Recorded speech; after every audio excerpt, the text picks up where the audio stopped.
I have a key. I have two keys, and one of them goes to this lock. See if I can do this with one hand. Sometimes that's upside down. Hang on. Usually I do one hand to hold the lock, the other hand to turn the key.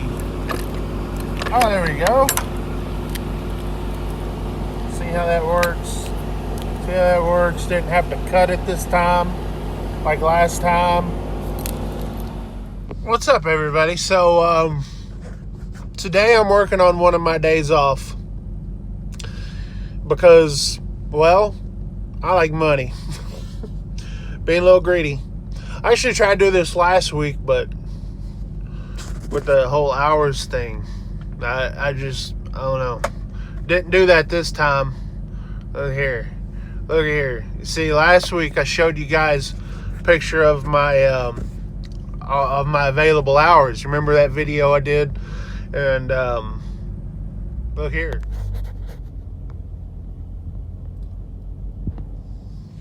So yeah, I got plenty of hours this week. So this week is Thanksgiving week, and I'm working extra because, well, Christmas is coming up, and my kids like expensive stuff.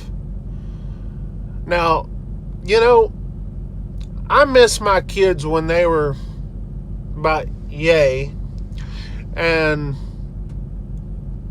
when they would get Barbie dolls, Brat dolls, My Little Pony, and all these things. Now all they want is expensive stuff. Like, hey, I miss those days. Because I remember when they were about yay, and I was always having to take the little wires off of these dolls. I was the man in charge. I have a stack of these boxes of Barbies, and I would have to friggin' undo the little wires that hold them in the packaging. You dads know what I'm talking about. And it became such a relentless thing. Man, those things are strapped down. But I tell you what, they look better in the boxes than what they do out. You take them out of the box, like, really? This is all there is? So, but anyway, I kind of miss those because they were cheaper than what one gift cost. Oh my gosh. A whole Christmas that those girls would have cost as much as one gift I get them this year. So I'm working my butt off, I'll tell you that. And there's other things, you know. But, so I'm working my day off. I just said that. I'm on a 6-day week. And not on top of all that, I am working on Thanksgiving. Just because my schedule works that way.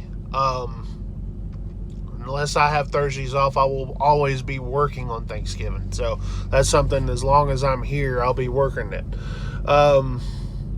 Probably. Unless something changes, but that's probably what it is. However, not only do I work that day, but whether I work or not get worked, I still get holiday pay for that.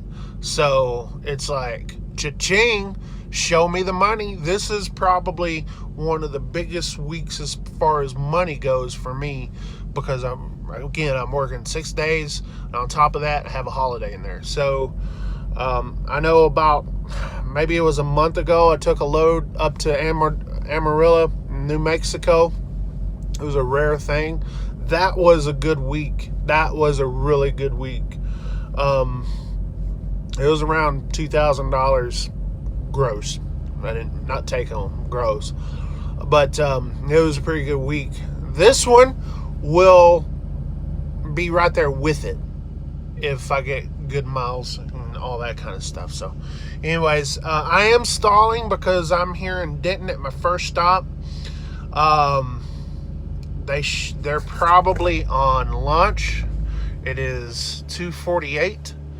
They usually get off lunch about 3, so I'm gonna kind of walk over there and maybe find me a manager, say, hey, look at me, I'm here, and I got meat and produce for you. I've got 3 stops up here in Denton, and then I got a backhaul out of Fort Worth. It's the same, almost the same load as I did Sunday. That was my, today's Tuesday, so Sunday was like my last Friday kind of thing. So,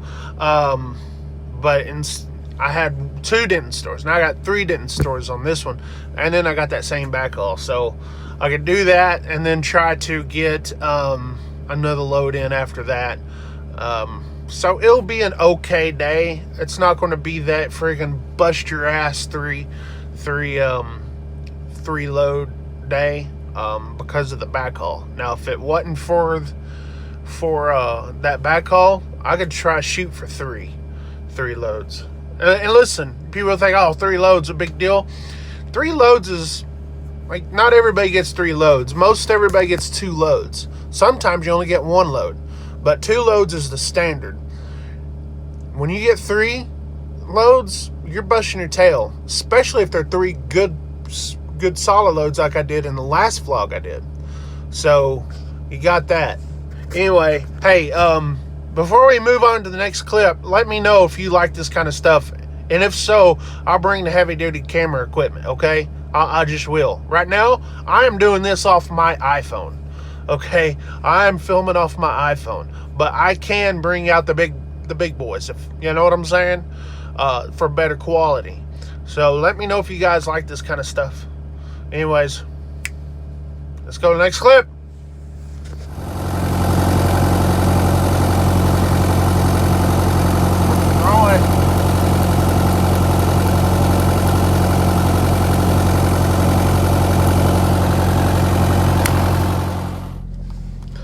Coming out pretty good today. This store is, I guess, this receiving lady was somewhere, but other than that, everything's coming off pretty fast. But I gotta get down to Fort Worth to get down to the backhaul. So I just set the temps to 34 because it's just, that's what this backhaul is. I've been to this backhaul so many times, I already know what they want me to set the temp at.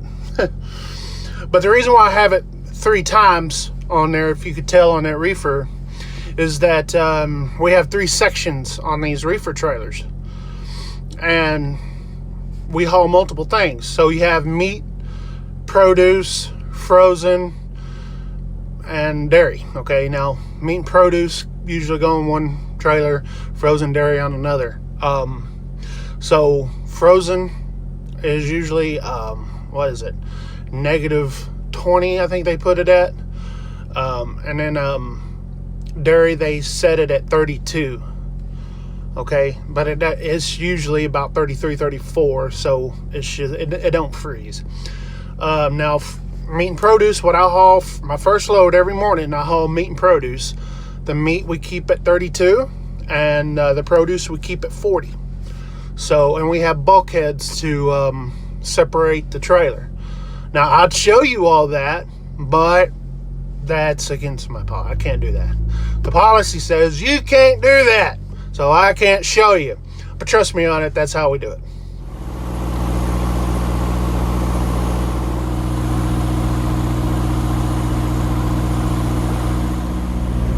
I want to show you guys something.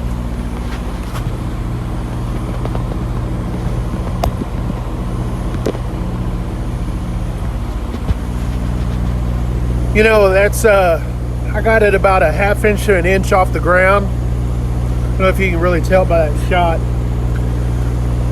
When you drop a trailer, that's for all you guys.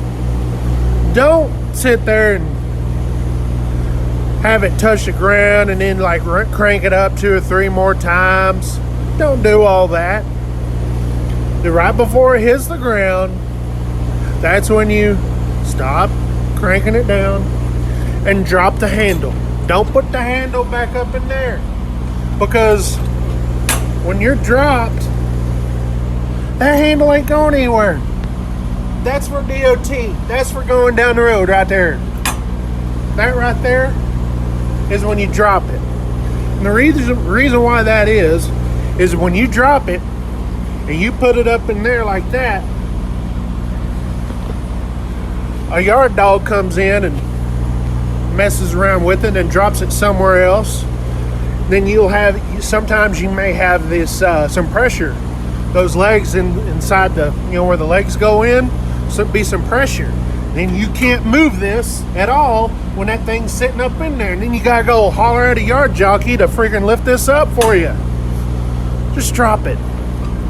It's not that hard. Just drop it. And stop writing that on the trailers. Everybody knows how to freaking roll them up and roll them down. So what I'm gonna do, I'm gonna hit that, let the air out of my suspension, and those legs are just going to fall right on the ground, and I'm going to pull out. There's a gauge right there. Watch. Watch how it goes down. Can you hear it? This is how you drop a trailer, folks. Listen. I've only been doing this 2 million miles. I get tired of friggin' so-called experienced drivers don't know how to drop a trailer. See there? Now I'm gonna go pull out. This trailer trucking ain't hard. It just ain't. In case you're wondering, the reason why I'm in a sleeper is because a lot of times when we do these backhauls and we're sitting here at a shipper for a couple hours, and I'll be here for a minimum of 2 hours. It's just the way these guys work here. They'll usually put us in a sleeper. It doesn't mean we're spending the night out on the road or anything like that. So, but a lot of people ask, why are you in a sleeper? That's the reason why. So yeah, learn how to drop a trailer. A man, old Red, on the way home here. It was a good day. I could have made more money, but that backhaul that I did took some time. And so anytime you do that backhaul, hold that up. Anytime you do that backhaul, or any backhauls pretty much, it takes a couple hours to load. One of the things at that particular place that I go to, usually there's a bunch of Walmart trucks. If it's not Hub Group pulling those trailers, it's someone from another DC. And, well, there was one that was already there, but in that Swift, that was one I was showing you. But she wasn't paying attention. She was sleeping in her sleeper. And so I pulled out of the dock because I was watching for the green light. And I pulled out of the dock before she did. And because I was paying attention, she wasn't. But that was the only Walmart truck in front of me. After I pulled in, there was 4 more after me. And those guys were more than likely going to have to wait a lot longer than 2 hours to get loaded up.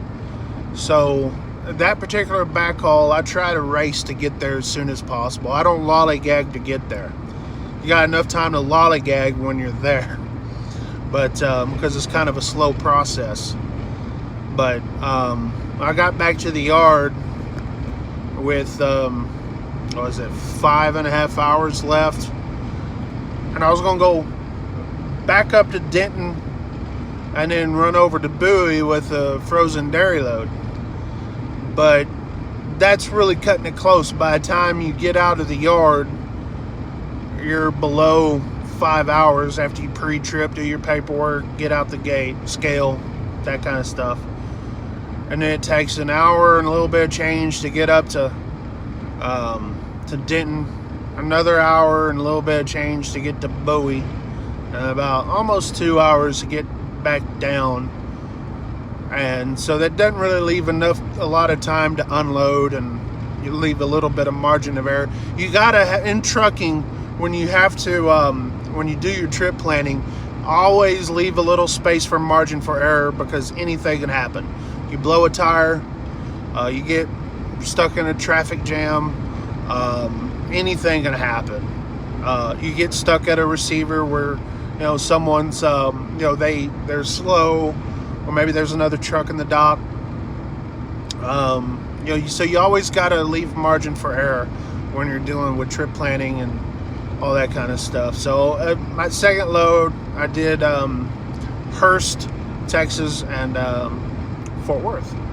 So anyways, all in all, solid day. Could be better, but we're pulling a 6-day work week, so I'll be at the house here. It'll be about 2 o'clock when I pull into the driveway. I'll stay up for about 2 hours, maybe 2.5 hours, possibly 3 if they text me and say come in later. And then I'll go to bed, wake up, and go back to work. So hey, let me know if you guys like this kind of stuff. I'll start having a little bit better quality. I'm shooting this 100% and editing 100% with my iPhone. So if you guys like this, maybe I'll bust out better quality cameras. I'll still edit off my iPhone. You guys, you could do good quality videos without a big powerful editing thing. You really can. Just be a little creative. Think outside the box. Okay? You can do stuff like this. I mean, come on. You know, you can do all sorts of stuff. Alright guys, I'll holler at you guys later. 73.